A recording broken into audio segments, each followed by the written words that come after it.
పితా పుత్ర పవిత్ర ఆత్మ నామమున ఆమెన్.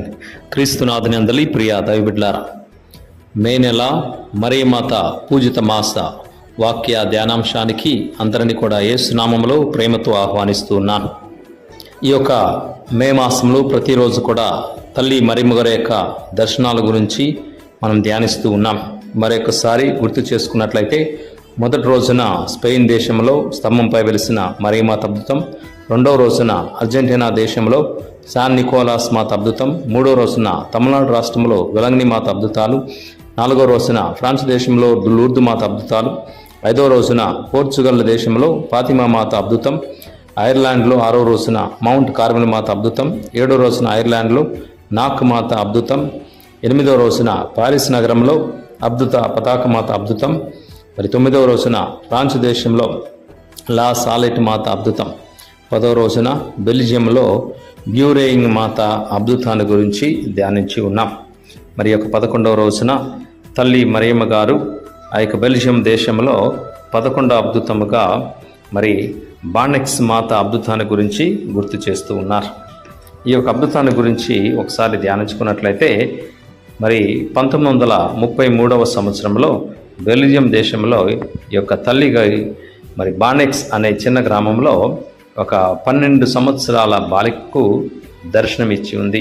ఆ బాలిక పేరు మరి మరియట్ బేకో. ఈ దర్శనం దాదాపుగా 8 సందర్భంలో ఆ చిన్నారి బాలిక తల్లి మరియమ్మ గారిని చూసింది. ఒక రాత్రి చలి జరుగుతూ ఉండగా, చలి పుడుతూ ఉండగా ఈ యొక్క బాలిక కిటికీలోంచి బయటకు చూస్తే ఆ యొక్క తోటలో ప్రకాశవంతమైన కాంతితో ఒక సుందరమైన వనిత కనిపించింది.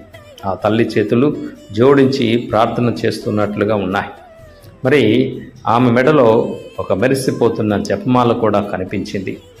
మరియమాత ఆ బాలికను బయటకు రమ్మని పిలిచినప్పుడు ఆ యొక్క బాలిక బయటికి వెళితే అక్కడ ఒక చిన్న నీటి బుగ్గ దగ్గరకు ఆమెను తీసుకువెళ్ళింది.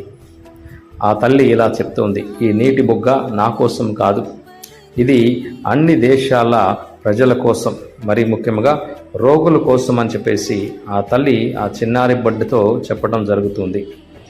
ఆ సందర్భంలో రోగం నుంచి స్వస్థత పొందే విధముగా ఈ యొక్క అద్భుతం వారికి ఉపయోగపడుతుంది. ఈ నీళ్లు వాళ్ళకి స్వస్థతను చేకూరుస్తాయని దాని గురించి తల్లి మరియమ్మ గారు చెప్పారు. ఆమె తనను తాను పేదలకు మాతగా కూడా పరిచయం చేసుకుంది. గొప్పవారికి లేదా ధనికులకు కాకుండా సమాజంలో మరి అణగారిపోయిన వారికి, కష్టాల్లో ఉన్న వారికి ఆమె అండగా ఉంటానని వాగ్దానం చేస్తుంది. ఈ దర్శనం ద్వారా, నీటి బొగ్గ ద్వారా అనేక అద్భుతాలు ఆ ప్రాంతంలో జరిగి ఉన్నాయని కథోలిక శ్రీసభ చారిత్రాత్మక సాక్ష్యంగా ఉంది. శారీరక రోగాలే కాకుండా మనోవేదనతో బాధపడుతున్న వారికి కూడా ఈ నీటిని తాకి ఉపశమనం పొందుకున్నారు. బానెక్స్ మాత అద్భుతం మనకు ఒక గొప్ప సత్యాన్ని గుర్తు చేస్తుంది. దేవుని దృష్టిలో పేదరికం అనేది శాపం కాదు, అది దేవుని యొక్క కృపకు దగ్గరయ్యే ఒక చక్కనైన మార్గమని ఈ తల్లి ఈ యొక్క అద్భుతం ద్వారా గుర్తు చేస్తుంది. మరి పేదలను కన్నీళ్లు తోడటానికి ఆమె ఎప్పుడు కూడా సిద్ధంగా ఉందని ఆ యొక్క అద్భుతంలో గుర్తు చేస్తుంది. వారి మొరను ఆలకిస్తుందని ఈ అద్భుతం నిరూపిస్తుంది. పేదల మాతగా మనల్ని పిలుస్తూ ఈ యొక్క తల్లి మన దగ్గర నుంచి కోరుకునేది ఏమిటయ్యా అంటే, హృదయ పరివర్తనం చెందమని, మన యొక్క హృదయాలు గర్వంతో కాకుండా ప్రేమతో ఉండాలని, ఆమె ఇచ్చే వరప్రసాదాలు మనకు ఎల్లప్పుడూ కూడా అందుకోవడానికి గర్వం అనే దాన్ని తొలగించేయాలని బానెక్స్లోని ఈ నీటి బుగ్గ నిరంతరం ప్రవహిస్తూ అనేక అద్భుతాల ద్వారా తల్లి మరియమ్మ గారి యొక్క ప్రార్థన తోడ్పాటు నిరంతరం మనకి వరాలను కురిపించే విధముగా ఈ సాక్ష్యం గుర్తు చేస్తుంది.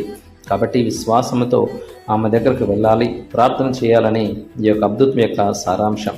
కాబట్టి ఈ యొక్క అద్భుతాన్ని పేదల మాత అద్భుతం కూడా చెప్తూ ఉంటారు. కాబట్టి ప్రియ దైవబిడ్లారా, మన ఆత్మలో ఉన్న దారిద్ర్యాన్ని తొలగించడానికి క్రీస్తు భగవంతుడు తన యొక్క సంపదతో మనల్ని నింపాలని కోరుకుందాం. కష్టాలలో మరియు వేదనలో ఉన్న వారికి ఈ యొక్క అద్భుతం ద్వారా తల్లి మరియమ్మ గారి యొక్క ప్రార్థన తోడ్పాటు లోకరక్షకుడైన క్రీస్తు భగవంతుని యొక్క వేడుకల నిండుగా దయచేయమని భగవంతుని మనస్ఫూర్తిగా వేడుకుందాం. ప్రభువైన దేవాదేవుడు వాక్యాన్ని విన్న ప్రతి ఒక్కరిని దీవించాలని మనస్ఫూర్తిగా కోరుకుందాం. ప్రభు మీతో ఉందురుగాక, మీ ఆత్మతోనూ ఉందురుగాక.